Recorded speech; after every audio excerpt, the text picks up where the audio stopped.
So even as I'm saved, when I hear bad news, it's like, oh, We're used to it. I'm used to it. People Yeah, we're dying, used to I'm it. used to it. It's just that you don't know who is next. You know, that's the thing. So even now with all of this commotion that's taking place in North London, with all the shootings and stuff like that and the stabbings, it's very sad, but a lot of the young people would say young people are emotionless and they're wicked and they're evil. It's not that, it's because they've seen it so much. Yeah, that they're used to it. They're used to it. So It's hearing not strange somebody anymore. got stabbed or hearing someone got shot is like hearing someone tripped. You know, so I think the emotional vacuum is It's like, about losing your friends. yeah, some of my friends have lost their mind. Some of them have gone crazy, and they've actually been put in mental institutes and stuff like that. Did you have like a number of friends? Do you remember how many? How did you have? 20? Oh, 50? there was a lot of us. A There lot of was, them. And there you were was- getting on so well. Yeah, and then when you, I can't even remember. There was probably like at least 15, 15 of us. And how many are remaining apart from you? The ones that are alive or the ones that I still talk to. So Alive. the ones who were in my inner circle, I can thank God that they're still alive. But there's friends who I'd go places and see them, or I grew up with them, or they went to my brother's school and my brother's friends and would hang around with them. They're dead. They're dead. They're dead. Many people have So been buried. that's the most painful thing, yeah. Yeah, I like can seeing your friend die, like being there and knowing you can't do anything. It's Okay. So how Yeah. how deep or how worse did you go? And how did you come out of there? I know that once you get into these habits of like smoking and doing stuff, Yeah.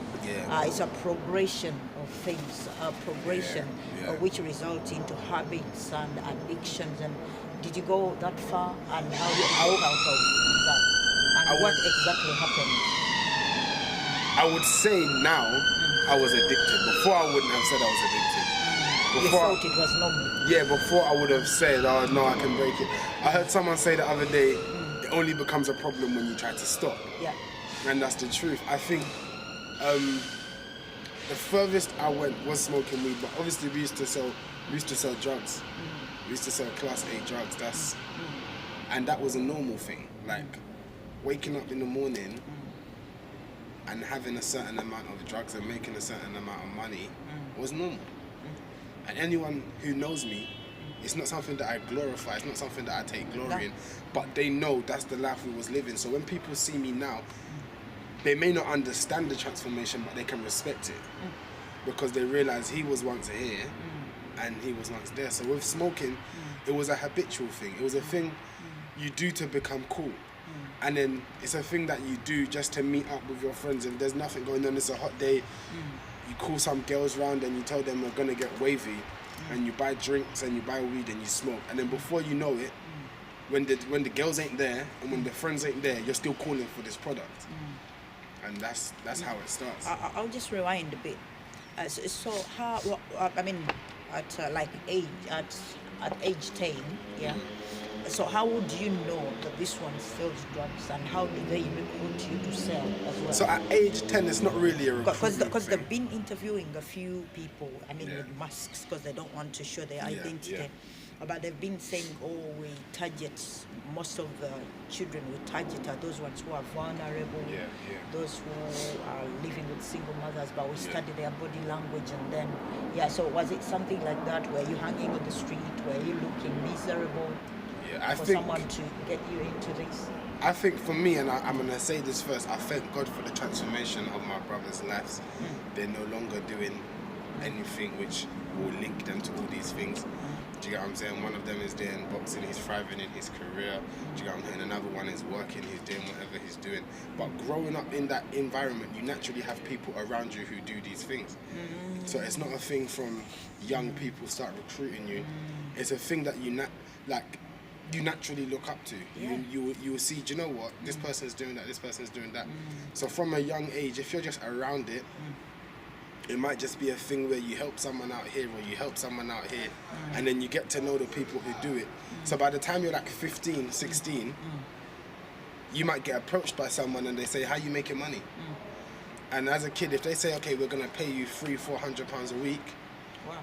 that's a lot of money. And That's a lot for a 10-year-old.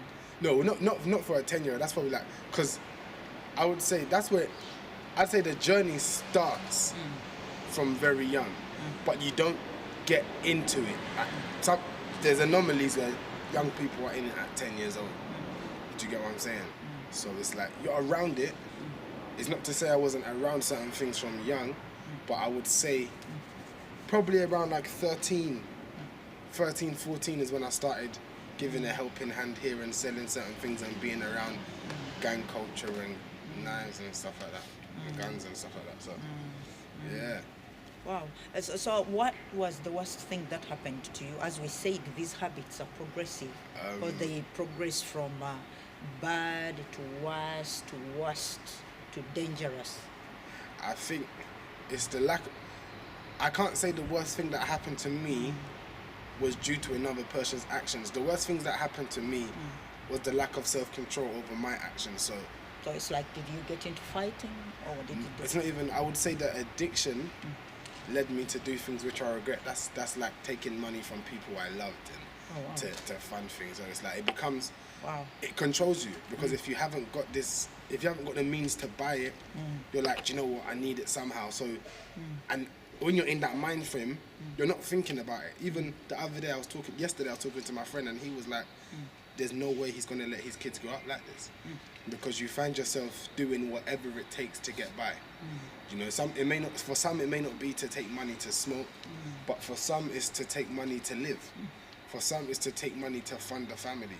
You know, so I would say the worst. Talk me through this, because I saw your testimony on Facebook. Yeah. And you spoke about, is it falling into the bathtub, and then is it fainting, or then your girlfriend then?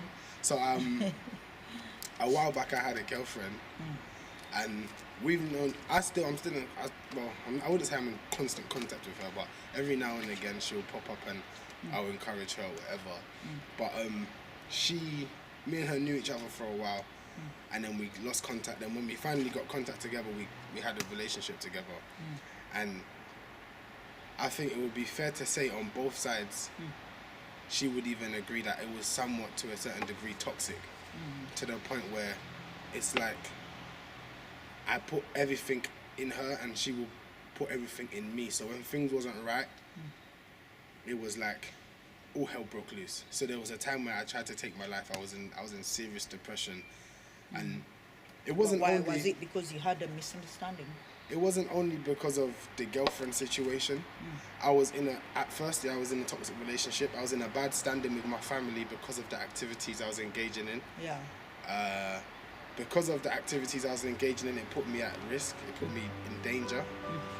You know, so yeah.